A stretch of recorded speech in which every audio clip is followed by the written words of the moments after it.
इसके बाद हमारे पास क्वेश्चन नंबर 19 है, what do you now about hypermetropia. बिल्कुल क्वेश्चन नंबर 18 के नीचे ही दिया हुआ है हाइपरमेट्रोपिया। ये दोनों डिजीज़ में डिफरेंस भी आ सकता है और अलग अलग से डेफिनेशन भी पूछी जा सकती है। तो हाइपरमेट्रोपिया क्या है, लॉन्ग साइट है।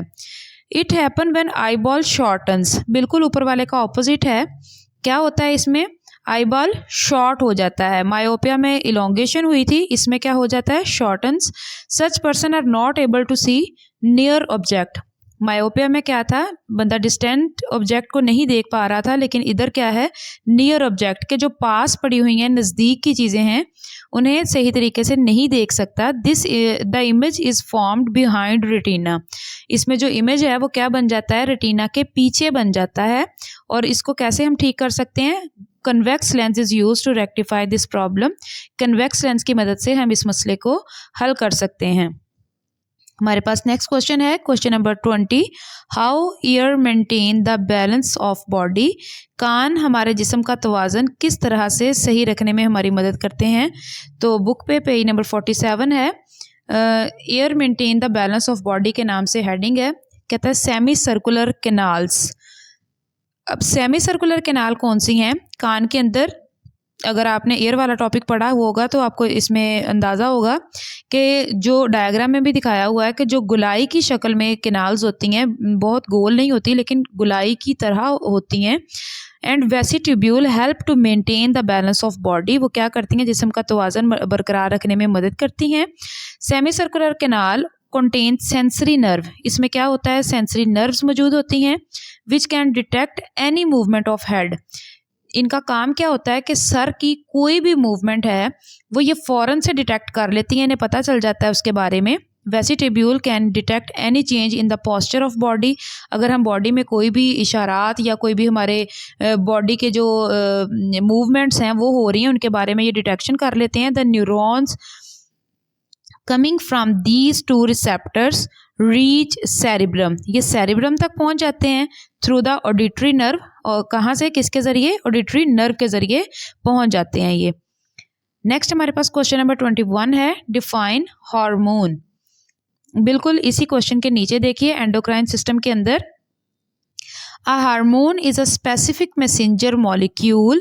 हार्मोन एक मखसूस मॉलिक्यूल होता है, सिंथेसाइज्ड जिसे तैयार किया जाता है, एंड सिक्रीटेड और खारिज किया जाता है by an endocrine gland. Endocrine gland इसको तैयार करता है और खारिज भी करता है। दीज ग्लैंड्स आर डक्टलेस, ये नालियों के बगैर होते हैं। And release their secretion directly into blood stream. और ये जो भी रतूबतें खारिज करते हैं वो डायरेक्टली कहाँ जाती हैं, ब्लड के अंदर जाती हैं। Blood carries the hormone to target organ. जो ब्लड है मतलूबा जो ऑर्गन होते हैं वहाँ तक इनको ले जाता है या फिर टिश्यूज तक ले जाता है, अपॉन विच दे एक्ट, जहाँ पर इन्होंने काम करना होता है, यानी इनको इनकी काम करने की जगह पर ले जाता है। नेक्स्ट हमारे पास क्वेश्चन नंबर 22 है, डिफ्रेंशिएट बिटवीन ड्वार्फिज्म एंड जायगेंटिज्म। तो इन दोनों का आपके पास डिफरेंस भी आ सकता है और अलग अलग से डेफिनेशन भी आ सकती है। ये जो इम्पोर्टेंट एंडोक्राइन ग्लैंड की हेडिंग है, इसमें देखिए पहला ग्लैंड आपके पास पिट्यूटरी ग्लैंड, उसके इंटीरियर लोब के अंदर if the production of this hormone, this की जगह पर आप क्या कर लेंगे, सोमैटोट्रोफिन लिख लेंगे। If the production of the somatotrophin hormone is diminished, कहता अगर जो आपके पास सोमैटोट्रोफिन हार्मोन जो कि ग्रोथ हार्मोन है उसकी प्रोडक्शन ख़त्म हो रही है ड्यूरिंग द ग्रोइंग एज, बढ़ती हुई उम्र के दौरान, तो रेट ऑफ ग्रोथ डिक्रीज, तो नशोनुमा का जो अमल है या नशोनुमा की जो रफ्तार है वो क्या हो जाएगी, कम हो जाएगी। This condition is called dwarfism. ऐसी हालत को आप क्या कहेंगे, ड्वार्फिज्म या बोनापन की बीमारी कहेंगे। और उसी से आगे है, if this hormone is excessively produced during growing age, और अगर ग्रोइंग एज के दौरान ज़रूरत से ज़्यादा पैदा हो रहा है ग्रोथ हार्मोन, तो क्या होता है, जायगेंटिज्म की बीमारी हो जाती है। इसमें क्या होता है कि जो आदमी होता है वो वेरी टॉल हो जाता है, यानी उसकी जो हाइट है वो ज़रूरत से ज़्यादा बड़ी हो जाती है, एंड ओवर वेट, और वो बहुत ज़्यादा हैवी वेट का हो जाता है। तो ये इन दोनों में डिफरेंस भी आ सकता है और इनकी अलग अलग से डेफिनेशन भी पूछी जा सकती है। नेक्स्ट क्वेश्चन है हमारे पास question number 23, which hormone is also known as emergency hormone. कौन सा हार्मोन है जिसे आप इमरजेंसी हार्मोन भी हम कहते हैं। तो ये पेज नंबर 49 आपकी बुक का है और इसमें देखिए एड्रीनल ग्लैंड की हेडिंग में आपको नज़र आ रहा होगा adrenal medulla secrete a hormone. Adrenal medulla क्या करता है, एक हार्मोन secrete करता है, हार्मोन खारिज करता है कॉल्ड एपिनेफ्रीन। उसे क्या कहते हैं, एपिनेफ्रीन कहते हैं या फिर एड्रीनालिन भी कहते हैं।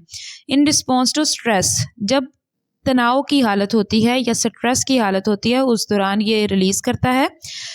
इसका काम क्या होता है, इट प्रिपेयर आवर बॉडी, ये हमारी बॉडी को तैयार करता है to overcome emergency situation, emergency सूरत हाल से निपटने के लिए हमारी बॉडी को तैयार करता है। Therefore adrenaline is also termed as emergency hormone, इसी वजह से एड्रीनालिन को एमरजेंसी हार्मोन भी कहा जाता है। नेक्स्ट हमारे पास क्वेश्चन नंबर 24 है, differentiate between hypothyroidism and hyperthyroidism. तो ये इसी पेज पर है लेकिन ये पैराथायराइड ग्लैंड से ऊपर है, थायराइड ग्लैंड के अंदर। Hyperthyroidism is caused by the under production of thyroxine, कि अगर थायरॉक्सिन की प्रोडक्शन कम हो रही है तो क्या होता है, हाइपोथायरॉयडिज्म हो जाता है। It is characterised by low energy production in the body, इससे क्या होता है कि जो बॉडी के अंदर एनर्जी लेवल है वो कम हो जाता है, and slowing down of heart beat, और दिल की धड़कन भी कम होना शुरू हो जाती है। जबकि हाइपरथायरॉयडिज्म जो है is caused by over production, उसका बिल्कुल उलट है ये, इसमें ओवर प्रोडक्शन हो जाती है, ज़्यादा मिकदार हो जाती है थायरॉक्सिन की। इट्स सिम्टम्स इन आर, इसकी अलामात क्या होंगी, increase in energy production, energy production बढ़ जाती है, ज़्यादा हो जाती है, इंक्रीज्ड हार्ट बीट, दिल की धड़कन भी बढ़ जाती है, एंड फ्रीक्वेंट स्वेटिंग, बहुत ज़्यादा पसीना आता है, एंड शिवरिंग ऑफ हैंड, और हाथ कांपना शुरू कर देते हैं। Hyperthyroidism is caused by the underproduction of thyroxine. It is characterized by low energy production in the body and slowing down of heartbeat. Hyperthyroidism is caused by overproduction of thyroxine. Its symptoms are increase in energy production, increased heartbeat, frequent sweating, and shivering of hands.